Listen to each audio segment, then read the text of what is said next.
Indonesia secara resmi berhasil menguasai wilayah udara Kepulauan Riau dan Natuna yang sudah sejak lama dikelola oleh Singapura. Nantinya, pelayanan navigasi akan dikendalikan Lembaga Penyelenggara Pelayanan Navigasi Penerbangan, Airnav Indonesia. Presiden Joko Widodo menyatakan perjanjian ini membuktikan Indonesia mendapat pengakuan internasional terhadap ruang udara dalam negeri. Tak hanya itu, penguasaan kembali ruang udara Kepri dapat meningkatkan pendapatan negara bukan pajak. Berkat pengambil alihan ini, Presiden menyatakan akan ada penambahan luasan pelayanan ruang udara Jakarta sebesar 249.575 km persegi. Kedua negara sebelumnya telah membahas perjanjian ini di awal 2022. Jokowi dan PM Singapura Lee Hsien Loong melakukan pertemuan di Bintan, Kepulauan Riau. Dengan perjanjian ini, penerbangan dari Natuna dan Kepri tidak perlu lagi melapor ke Singapura.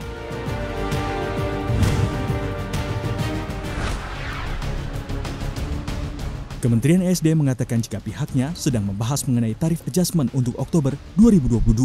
Seperti diketahui, tarif adjustment listrik merupakan ketentuan harga listrik yang dievaluasi tiap 3 bulan sekali. Ketentuan mengenai naik atau tidaknya tarif dasar listrik dalam tarif adjustment diatur sesuai dengan formula yang sudah ada.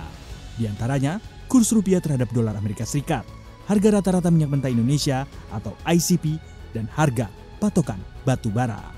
PLT Direktur Jenderal Ketenagalistrikan Kementerian SDM, Dadan Kusdiana, mengatakan hingga saat ini pemerintah masih membahas mengenai penyesuaian tarif atau tarif adjustment di bulan Oktober mendatang.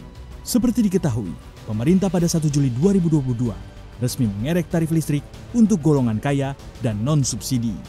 Penyesuaian tarif hanya diberlakukan kepada rumah tangga mampu yang berjumlah 2,09 juta pelanggan atau 2,5% dari total pelanggan PLN yang mencapai 83,1 juta pelanggan. Penyesuaian juga berlaku pada golongan pemerintah yang berjumlah 373.000 pelanggan atau 0,5%. Hal itu dilakukan untuk menjaga daya beli masyarakat dan daya saing sektor industri dan bisnis, serta mengendalikan inflasi. Hingga saat ini, pemerintah masih menahan tarif listrik untuk golongan rumah tangga, bisnis, dan industri.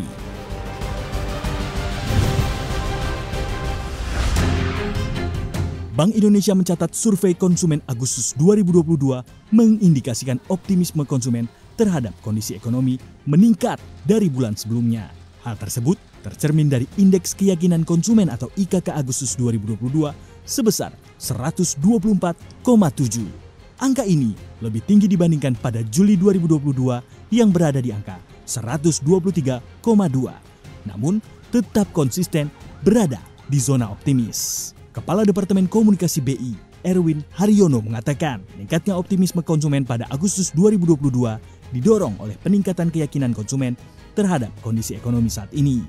Terlebih, ekspektasi terhadap ekonomi ke depan juga semakin meningkat.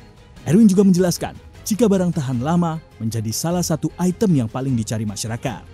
Hal ini tergambar dari meningkatnya indeks pembelian barang tahan lama naik menjadi 103,1.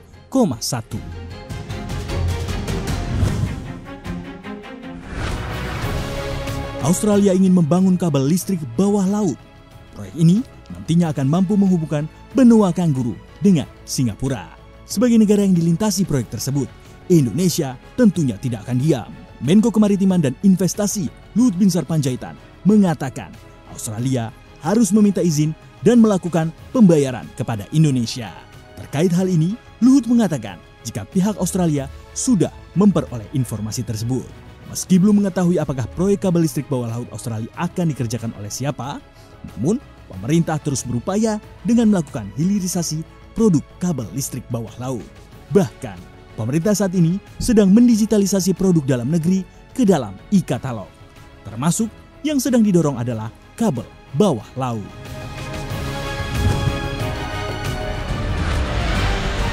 Harga minyak mengalami pelemahan lebih dari $4 Amerika Serikat pada Rabu lalu, di mana minyak Brent terkoreksi 5,2% dan West Texas Intermediate tertekan hingga 5,69%. Ini menjadi level terendah dalam 7 bulan terakhir.